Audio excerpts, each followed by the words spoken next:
जिसमें एक नंबर का एक प्रश्न और 4 अंक का एक प्रश्न आएगा।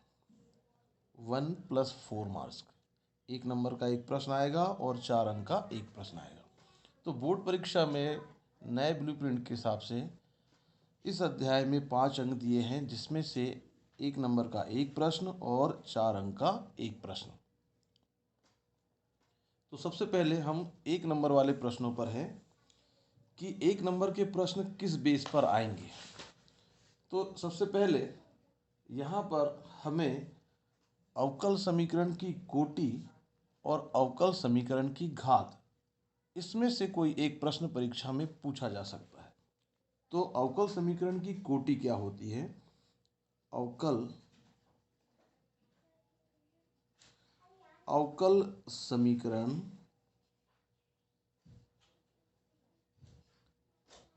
समीकरण की कोटि।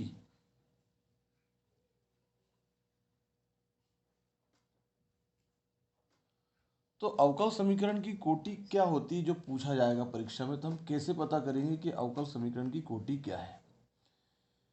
तो इसका सरल भाषा में हम जाने तो हम इसको कह सकते हैं कि जो उच्चतम कोटि का अवकलज होता है, या हम कहें कि जो सबसे अधिक बार अवकलन होता है, उस अवकलन की घात को, उस अवकलन के कितने बार ये अवकलन हुआ है, उसे हम कोटि कहते हैं।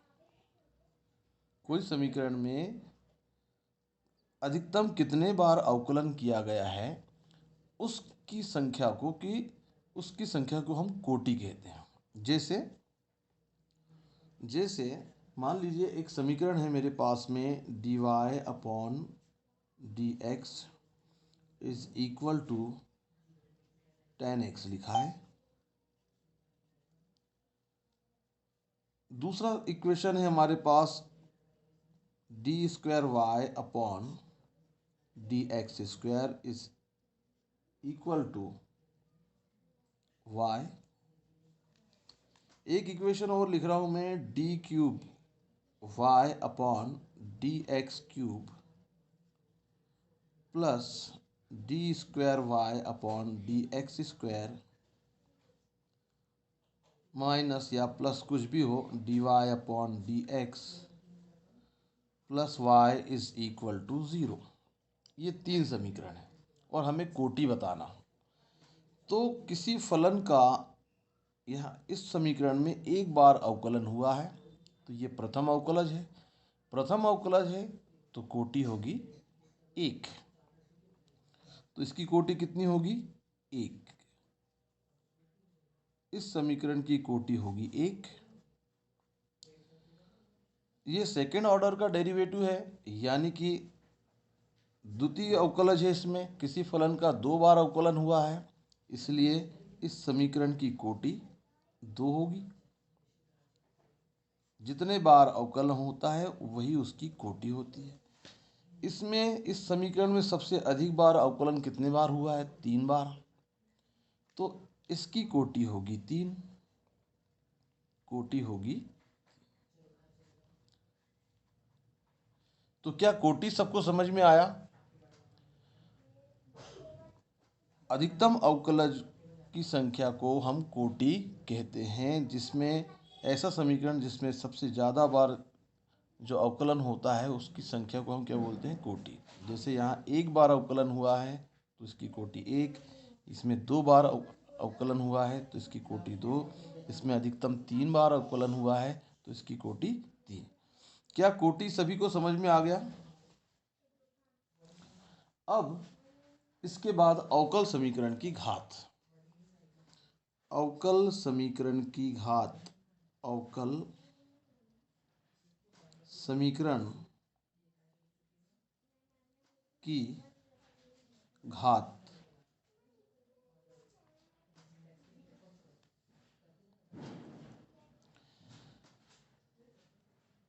अधिकतम अवकलज की घात को समीकरण की घात कहते हैं। अधिकतम या उच्चतम अधिकतम अवकलज अधिकतम अवकलज की घात को अवकल समीकरण की घात कहते हैं। अवकल समीकरण की घात कहते हैं अधिकतम अवकलज की घात को। जैसे जैसे जैसे हम इसमें देखें कि एक समीकरण है D square Y upon D x square plus D Y upon D x की घात है मान लीजिए 3 plus Y is equal to 0। एक समीकरण यहाँ पर दिया।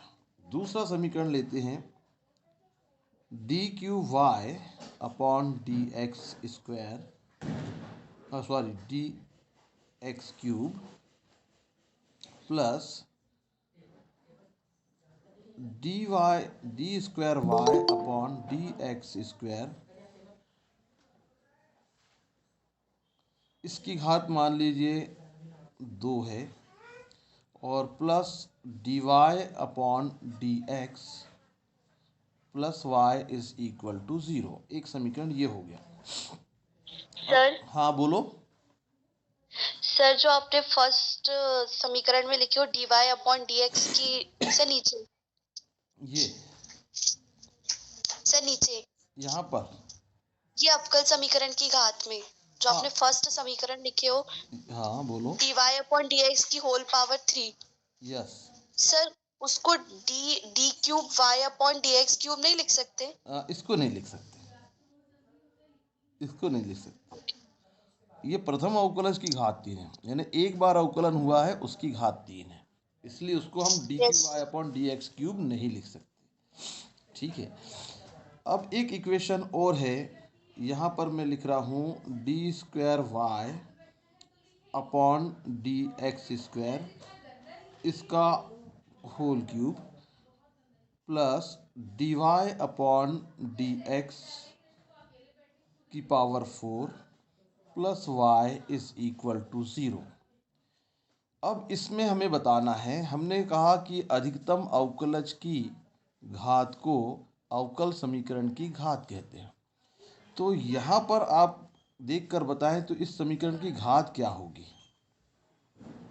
इस समीकरण की घात क्या होगी, इसमें अधिकतम अवकलज क्या है, D square Y upon D x square, और इसकी पावर कितनी है, इसकी पावर कुछ भी नहीं है, मतलब घात कितनी होगी, 1। दूसरे समीकरण में आप देखें तो इसमें अधिकतम अवकलज कौन सा है, d cube y upon D x cube, और इसकी घात कितनी है, कुछ नहीं है, मतलब 1। तो यहाँ घात होगी 1। ऐसा नहीं कि यहाँ घात 2 लगी है तो हम इसकी घात 2 बोलेंगे। अधिकतम अवकलज की घात देखी जाती है। जैसे इस समीकरण में घात 4 लिखी है, पर घात ये नहीं होगी। अधिकतम अवकलज है इसमें d square Y upon D x square, और इसकी घात 3 है, इसलिए समीकरण की घात 3 होगी, इसलिए यहाँ पर इसकी घात होगी 3। तो यहाँ घात समझ में आया सभी को।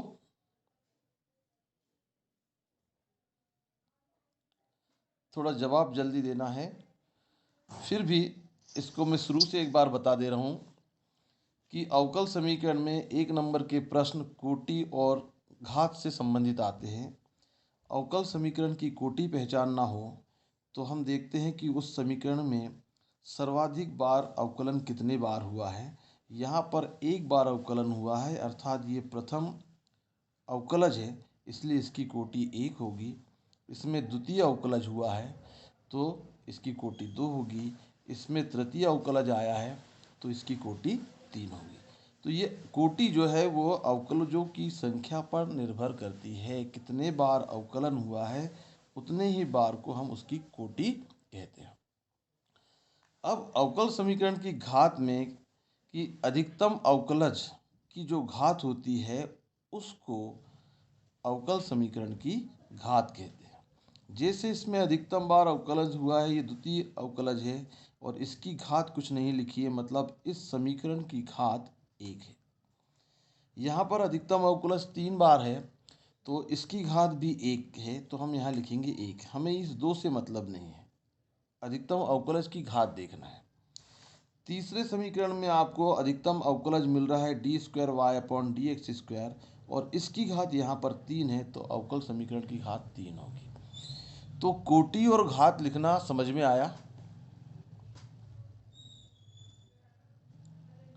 तो अब एक और बात है, कभी कभी इस प्रकार का समीकरण आता है कि dy/dx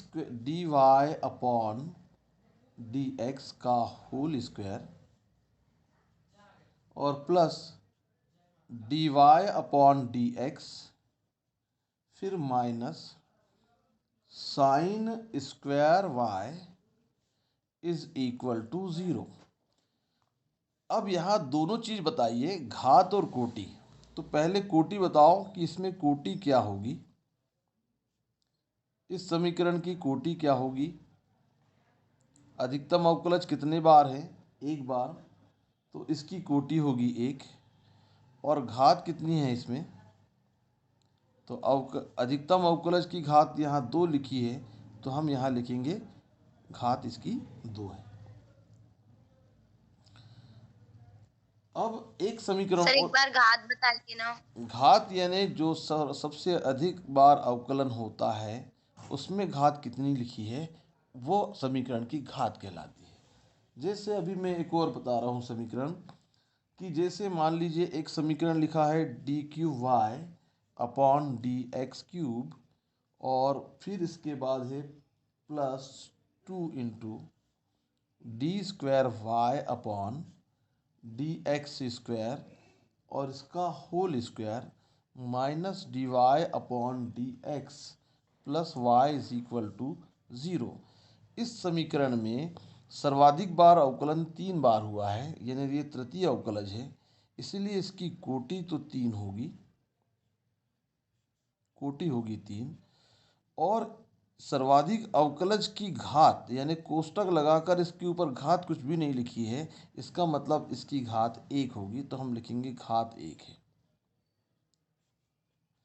ये अधिकतम घात 2 नहीं देखना, हमको अधिकतम अवकलज के ऊपर घात देखते हैं कि कितनी है। तो इसमें अधिकतम अवकलज के ऊपर कुछ भी नहीं लिखा, इस टाइप से कुछ भी नहीं है, इसका मतलब इसकी घात क्या होगी, 1 होगी। अब एक समीकरण और है, जैसे मान लीजिए एक अवकल समीकरण जैसा नजर आए dy/dx प्लस साइन, और इस प्रकार से लिखा हो dy/dx इज इक्वल टू 0, तो इस समीकरण की कोटि कितनी होगी, इसकी कोटि होगी 1, क्योंकि ये 1 बार अवकलन हुआ है। लेकिन इसकी घात के बारे में क्या होगा, तो इसकी घात कितनी हो सकती है, तो ये आप लोग के लिए नया है। यहाँ पर साइन के अंदर जहाँ कोण होता है वहाँ पर अवकलज लिखा हुआ है, यहाँ y लिखा होता या साइन x लिखा होता तो ये बहुपद समीकरण कहलाता। ये बहुपद समीकरण नहीं है, क्योंकि इसमें कोण में dy/dx आ गया, तो ऐसी स्थिति में घात परिभाषित नहीं होती, तो हम कहेंगे घात परिभाषित नहीं है। घात जो है वो परिभाषित नहीं है, परिभाषित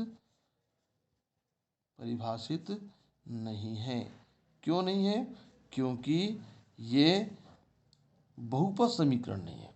जब भी साइन कॉस के साथ में x हो या y हो तो वो समीकरण कहलाएगा बहुपद समीकरण, परंतु जहाँ पर कोण होता है वहाँ पर अगर कोई अवकलज आ जाता है तो फिर वो बहुपद समीकरण नहीं होता है, अर्थात उसमें घात का अस्तित्व नहीं होता, घात अपरिभाषित होती है। अब हम आते हैं प्रश्नावली में। इस प्रश्नावली से 1 नंबर के प्रश्न आएंगे और ये प्रश्नावली बहुत छोटी है, आप आसानी से समझ सकेंगे। आपको इसके जवाब देना है। प्रश्नावली 9.1 और इस प्रश्नावली में बोला है कोटि और घात अगर परिभाषित है घात तो बताइए। कोटि बताना है और घात परिभाषित है या नहीं, अगर है तो कितनी घात है, ये बताना है। तो क्वेश्चन नंबर 1, इसमें अवकल समीकरण दिया है डी की power 4y upon D x की पावर 4 प्लस साइन, कोष्टक में लिखा है y डबल या डबल डैश कह लो या ट्रिपल डैश कह लो, जो भी हो, डबल हो सिंगल हो कुछ भी लिखा हो यहाँ पर मान लीजिए, पर डैश हो। तो ऐसी स्थिति में इस समीकरण की आपको कोटि और घात ये दोनों चीज़ें बताना है हमको। तो अब आप बताएं कि कोटि कितनी होगी इसकी? 4 होगी, बिल्कुल सही। और घात कितनी होगी? परिभाषित नहीं है। घात परिभाषित नहीं है क्योंकि साइन के साथ तृतीय अवकलज थर्ड डेरिवेटिव आ गया। यहाँ पर कोई भी अवकलज नहीं होना चाहिए। त्रिकोणमिति फलन में उसके कोण के साथ में कोई भी अवकलज नहीं होना चाहिए। अगर अवकलज आ जाए तो वो बहुपद समीकरण नहीं होता है, अर्थात उसमें घात का अस्तित्व नहीं है। तो अपरिभाषित लिख देंगे, घात अपरिभाषित। ठीक है, घात अपरिभाषित। ठीक, तो ये घात अपरिभाषित हो गई। इसके बाद दूसरा प्रश्न है, इसी का दूसरा प्रश्न y डैश लिखा है जिसे हम dy अपॉन डी एक्स कहते हैं और plus 5y is equal to 0। अब इस समीकरण में ये जो अवकल समीकरण दिया है इसमें कोटि कितनी होगी? एक। कोटि 1 होगी, बिल्कुल सही। और घात कितनी होगी? एक, क्योंकि डी वाई डैश के ऊपर कोई संख्या नहीं लिखी है, मतलब उसकी घात 1।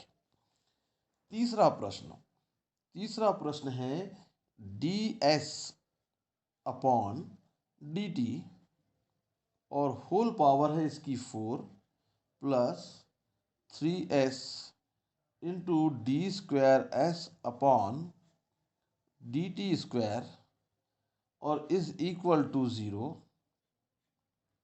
यहाँ पर आपको कोटि बताना है। कोटि कितनी होगी? दो।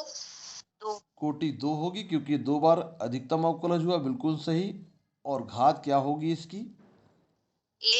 एक होगी क्योंकि अधिकतम अवकलज की घात 1। यहाँ पर ध्यान नहीं देना है, इस पर ध्यान देना है। बिल्कुल सही है। इसी प्रकार चौथे प्रश्न में, क्योंकि आपका बेस क्लियर हो गया तो आप इसका जवाब बहुत अच्छे से दे पाएंगे।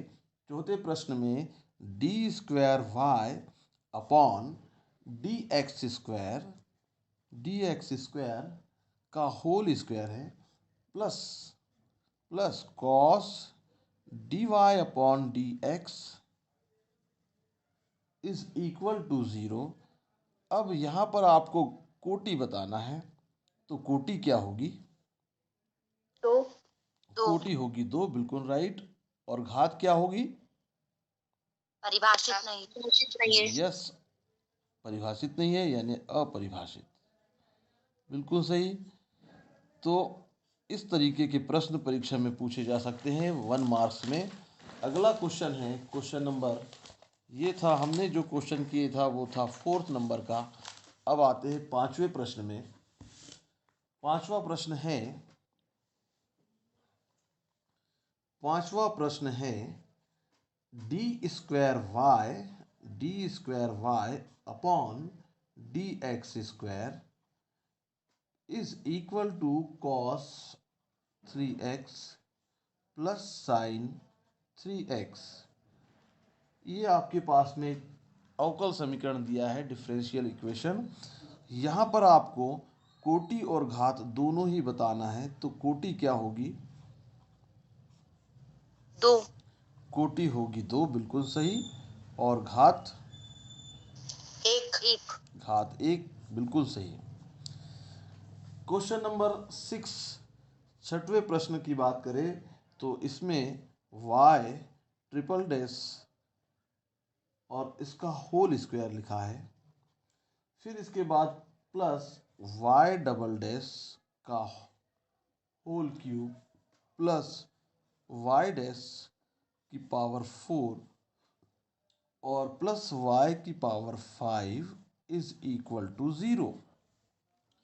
अब यहाँ पर आपको कोटि बताना है, तो कोटि होगी इसकी, क्या होगी कोटि? 3 3, 3 राइट। और घात आपको बताना है, 2 घात होगी 2। हम अधिकतम अवकलज की घात ढूंढते हैं। हमारे पास और भी घातें हैं, परंतु हमारा ध्यान अधिकतम अवकलज पर होना चाहिए और उसकी घात जो होगी वही समीकरण की घात होगी। तो अब आते हैं क्वेश्चन नंबर 7 में। 7वां प्रश्न है, y तृतीय अवकलज का फलन, इसके बाद y 2y की पावर डबल डैश और इसके बाद है plus y dash is equal to 0। यहाँ पर आपको कोटि बताना है, आसानी से बता सकते हैं कोटि।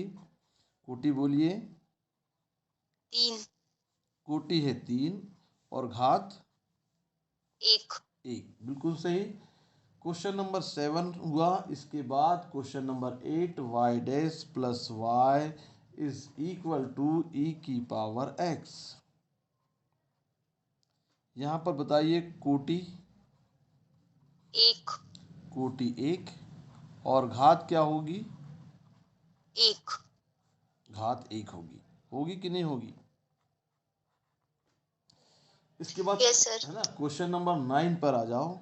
क्वेश्चन नंबर 9 है, y double dash plus y dash का होल स्क्वायर और plus 2y is equal to 0। इसमें हमें कोटि बताना है, तो कोटि क्या हो सकती है बताइए इसकी? 2 और घात 1 घात 1, बिल्कुल सही। अधिकतम अवकलज की घात 1। क्वेश्चन नंबर 10, इस पैटर्न का अंतिम प्रश्न है, y double dash plus 2y dash और plus sine y is equal to 0। यहाँ पर हमें कोटि बताना है, तो कोटि बोलिए क्या होगी? 2 कोटि 2, बिल्कुल सही। और घात 1 घात 1, अधिकतम अवकलज की घात 1। तो इस प्रकार का एक प्रश्न वार्षिक परीक्षा में आपको कोटि या घात से रिलेटेड आ सकता है। अब जैसे कि एग्जाम क्वेश्चन नंबर 11 है, 11वां प्रश्न ऑब्जेक्टिव स्तर का है, कि इसमें एक अवकल समीकरण दिया है जिसे मैं लिख रहा हूँ d square Y upon D x square का whole cube plus D Y upon D x की होल पावर है 2 और plus sine d Y upon D x और प्लस 1 इज इक्वल टू 0 की घात घात बताना है। तो इसकी घात क्या होगी? परिभाषित नहीं। गुड, बहुत बढ़िया, क्योंकि ये बहुपद समीकरण नहीं है। यहाँ कोण के साइन के साथ d Y upon D x आ गया, तो हम कहेंगे परिभाषित नहीं है। परिभाषित नहीं है। कई बार हम सीधे इस पर सोचने लगते हैं, इधर ध्यान नहीं देते हैं। इस पर ध्यान देना बहुत जरूरी है। इसका लास्ट क्वेश्चन है क्वेश्चन नंबर 12 और क्वेश्चन नंबर 12 में लिखा है 2x square into d 2x square into d square Y upon D x square -3 d Y upon D x और plus Y is equal to 0। और इसमें कोटि पूछा है, तो कोटि बताना है। कोटि क्या होगी? 2 कोटि 2, बिल्कुल सही। अधिकतम अवकलज है तो कोटि 2। तो ये हो गया इसका आंसर। तो ये थी फर्स्ट एक्सरसाइज और इस अध्याय की पहली प्रश्नावली से परीक्षा में 1 अंक के प्रश्न आएंगे। हम जानते हैं कि इस अध्याय से टोटल 5 अंक के प्रश्न आ रहे हैं, जिसमें से 1 नंबर का ऑब्जेक्टिव और 4 अंक का एक प्रश्न आएगा। तो अब इसके बाद हम 4 अंक के प्रश्नों पर आगे बढ़ेंगे। इससे पहले यहाँ पर दिया हुआ है 4 अंक वाला प्रश्न 9.2 करने जा रहे हैं हम। तो चलिए प्रश्नावली 9.2 शुरू करें। प्रश्नावली 9.2 में अवकल जो समीकरण होता है उसको हल करने के लिए प्रश्नावली 9.2 दी हुई है। प्रश्नावली 9.2 ये सबसे सरल प्रश्नावली है। पहला प्रश्न y is equal to e की पावर x प्लस 1। हमें बताना है कि प्रत्येक प्रश्न में सत्यापित कीजिए कि दिया हुआ जो फलन है ये संगत अवकल समीकरण का हल है या नहीं। तो इस फलन के संगत ये फलन दिया है और इस फलन के संगत अवकल समीकरण दिया है। संगत अवकल समीकरण, तो इसका इस फलन का ये संगत अवकल समीकरण है या नहीं इसका सत्यापन करना है। y double dash minus y dash is equal to 0। तो इस प्रश्न को हल करने के लिए ये प्रश्न बहुत आसान है। हम ये देखते हैं कि इसमें अधिकतम कितने बार अवकलन हुआ है। हमने देखा कि यहाँ 2 बार अवकलन अधिकतम बार है, तो हम दिए गए फलन का 2 बार अवकलन करेंगे। तो दिया गया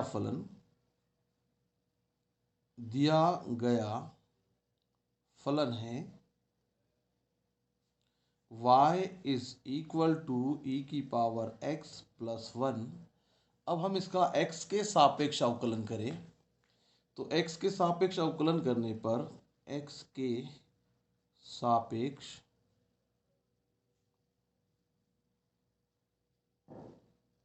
अवकलन से y का x के सापेक्ष अवकलन कहलाएगा y डैश। e की पावर x का अवकलन होगा e की पावर x और 1 का अवकलन करने पर आएगा 0। हमें तो 2 बार अवकलन करना है। फिर लिखेंगे पुनः x के सापेक्ष अवकलन करने पर या अवकलन से। अब इसका हम दोबारा अवकलन करें तो y डैश का दूसरी बार जब अवकलन होगा तो y डबल डैश होगा और e की पावर x का कितने बार भी अवकलन करो उसके परिणाम e की पावर x के रूप में ही प्राप्त होंगे। इतना हो जाने के बाद हम इस संगत अवकल समीकरण का लेफ्ट हैंड साइड लिखेंगे और चेक करेंगे कि ये सेटिस्फाई हो रहा है या नहीं हो रहा है। तो अगर ये संतुष्ट कर देता है हमारे मान, तो हम कहेंगे कि जो दिया गया अवकल समीकरण है ये दिए गए फलन का संगत अवकल समीकरण है। तो y डबल डैश x का मान रख दो, हमने जो निकाले हैं ऊपर e की पावर x, और y डैश का मान है उसका मान भी e की पावर x है। घटाने पर ये आ गया 0, अर्थात left hand side is equal to आ गया राइट हैंड साइड। इसका मतलब ये हुआ कि यह जो फलन है इस फलन का यह संगत अवकल समीकरण है। ये सिद्ध हो गया, सत्यापित हो गया। सर, हाँ बोलिए। सर हर प्रश्न में यही सिद्ध करना है? यस, हर प्रश्न में ऐसे ही सॉल्व करना है। आपको साइड में उसका संगत समीकरण दिया है, बिल्कुल इसी तरीके से प्रश्नों को हल करते जाएंगे और मान सत्यापित होते जाएगा। तो सभी प्रश्नों को इसी पैटर्न से सॉल्व करना है इस प्रश्नावली में। तो यदि आपको कोई दूसरा प्रश्न पूछना हो, अगर दूसरा प्रश्न सरल लग रहा हो तो अगला क्वेश्चन बताता हूँ मैं। जैसे आप दूसरा प्रश्न कर सकते हैं, तीसरा प्रश्न कर सकते हैं। तो क्या चौथा प्रश्न बताऊं? बन जाएगा सर। बन जाएगा। तो आप कौन सा क्वेश्चन पूछना चाहती हैं? सर फिफ्थ नंबर का। ओके, क्वेश्चन नंबर 5, 5वां प्रश्न। और हमारे पास दिया गया फलन है, दिया गया फलन दिया गया फलन यह है y is equal to ax, और हमें जो सिद्ध करना है उसमें भी सिर्फ एक बार अवकलन करना है, उस फलन का सिर्फ एक बार अवकलन करना है। तो हम आगे इसका एक बार अवकलन करेंगे x के सापेक्ष अवकलन से। x के, इसको हम समीकरण नंबर 1 दे देते हैं। x के सापेक्ष अवकलन करने पर या अवकलन से y का x के सापेक्ष अवकलन होगा y डैश, a अचर है तो इसका अवकलन हो गया a, ये y डैश का मान आ गया। तो ये हो चुका है। अब हमारे पास जो प्रश्न है उसका हम लेफ्ट हैंड साइड लिखेंगे। तो लेफ्ट हैंड साइड है हमारे पास x इंटू वाई डैश, और हम यहाँ पर y डैश का मान रख देते हैं। तो x इंटू वाई डैश की वैल्यू आई है a, ये हो गया। इसको अगर हम a इंटू एक्स लिखेंगे और समीकरण 1 से x का मान रखेंगे y, तो समीकरण 1 से x के स्थान पर रखेंगे y, और जो कि इसका राइट हैंड साइड है तो लिख देंगे is equal to right hand side. ये सत्यापित हो गया। तो ऐसे प्रश्नों को सरल करने का तरीका वही है कि अवकलन कर लीजिए और जो सत्यापित करना हो उसका एक पक्ष लेकर उसमें मान रखें और उसका दूसरा पक्ष आ जाता है, तो हमारा प्रश्न बहुत ही जल्दी सरल हो जाता है। तो अब इसके बाद है अगला क्वेश्चन, आपने सोच के रखा होगा, पूछिए। 6वां प्रश्न बताऊं? सर 10। Question number 10, okay. तो क्वेश्चन नंबर 10 है। इसके अलावा जो प्रश्न आप लोगों को नहीं भी बनते हैं तो वो कल मुझसे ज़रूर पूछेंगे। आज आप जो पूछ रहे हैं वो तो मैं बता ही रहा हूँ। दिया गया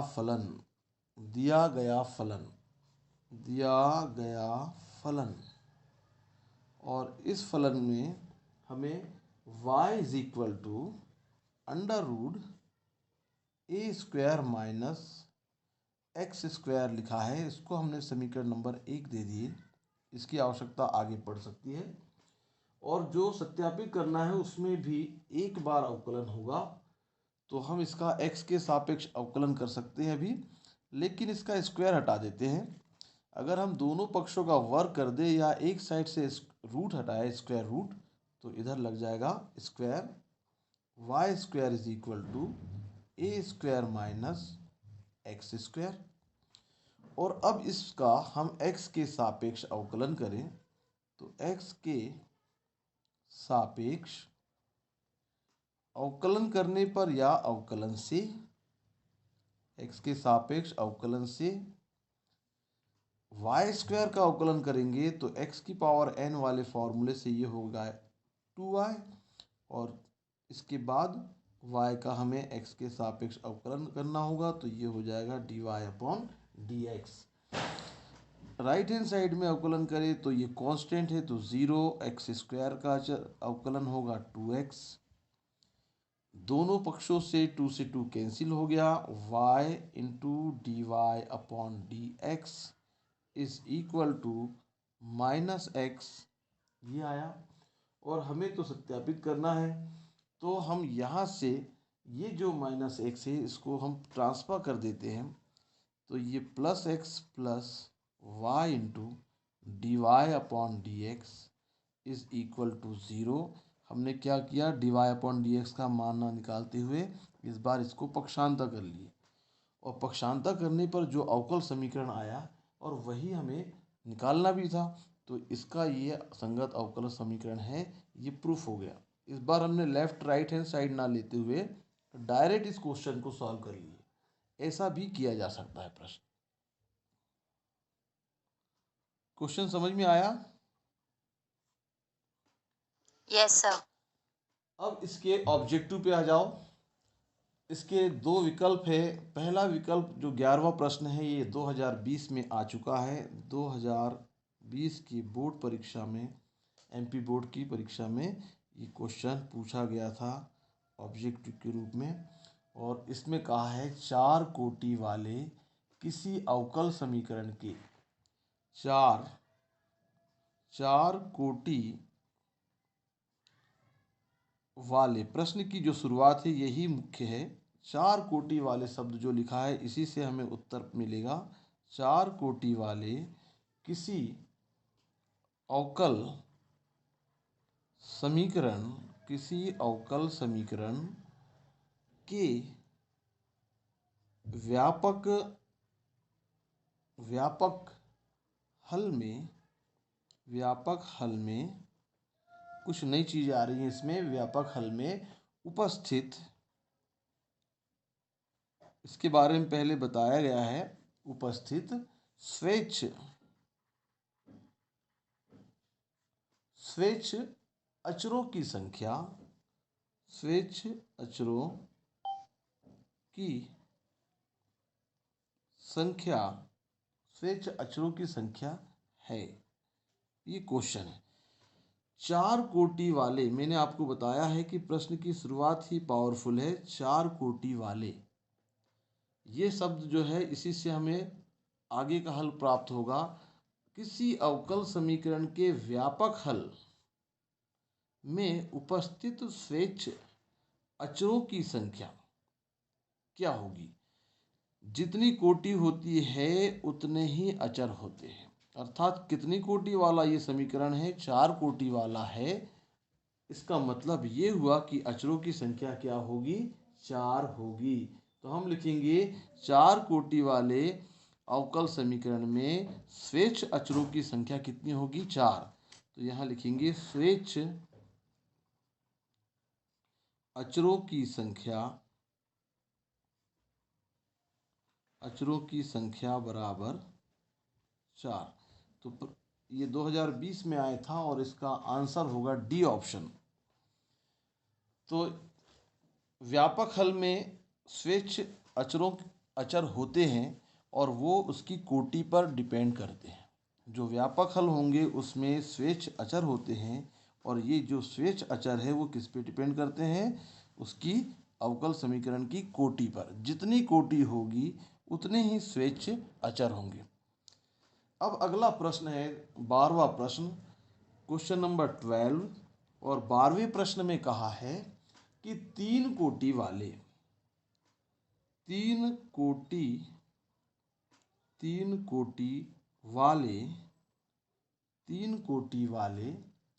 किसी अवकल समीकरण 3 कोटि वाले किसी अवकल समीकरण के विशिष्ट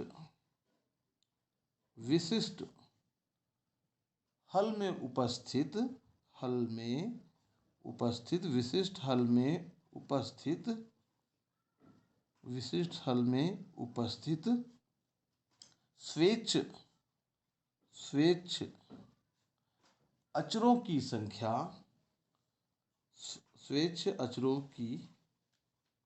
संख्या है। ये पूछा गया है प्रश्न।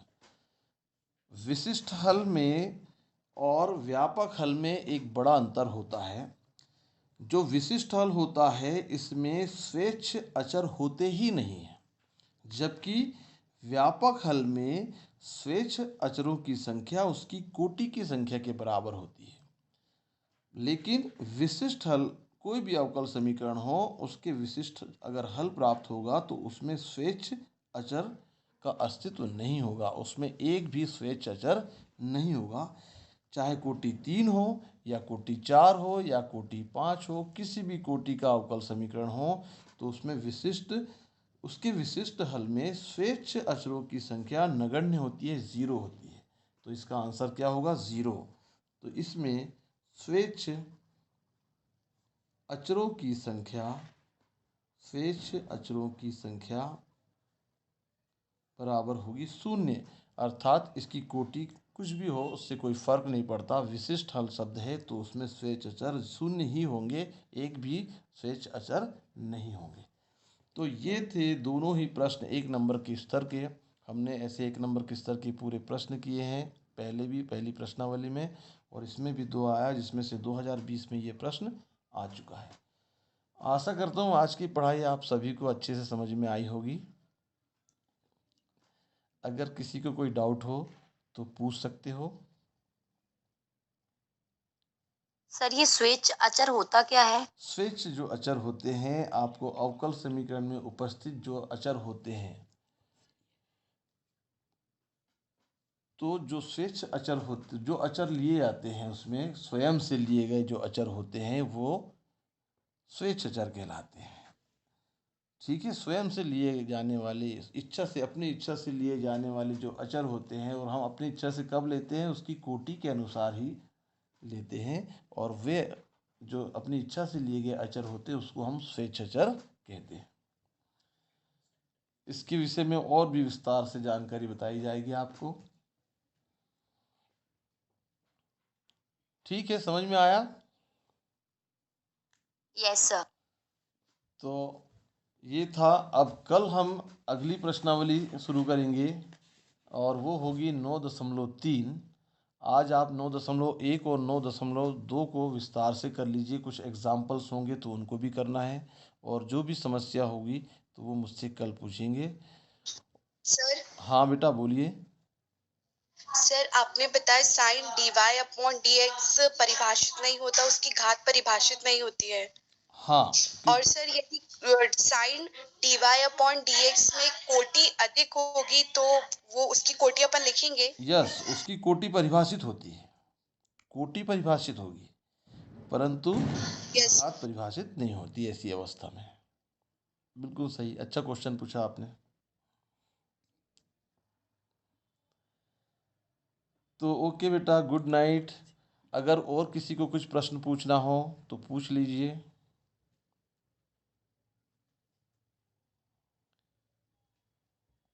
सुजाता, कुछ पूछना है बेटा?